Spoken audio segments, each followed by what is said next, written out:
তাহলে কি মিনি সেই মেয়ে যার সাথে আমি এতদিন অনলাইনে প্রেম করেছি?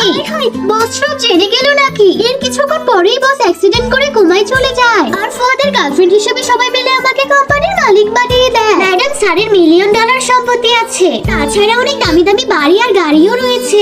এখন থেকেই সবকিছুর মালিক হচ্ছেন আপনি। হায় আল্লাহ, এখন আমাকে ওকে বিয়ে করতে হবে। আমি তো পুরো ফেসে গেছি। ম্যাডাম, আপনি স্যারকে বিয়ে করলে প্রতি মাসে $1,000,000 করে পাবেন। $1,000,000?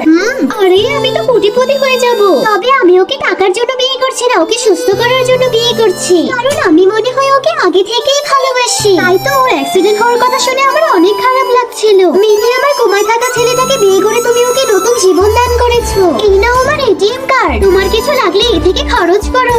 আরে ফুয়াদকে বিয়ে করে তো আমার কপাল খুলে গেছে। মা, আপনি কোনো চিন্তা করবেন না, আমি আপনার ছেলেকে অনেক যত্নে রাখবো। বন্ধুরা, পার্ট 2 দেখতে হলে ভিডিওটিতে লাইক, সাবস্ক্রাইব করে কমেন্টে পার্ট 2 লিখে যাও।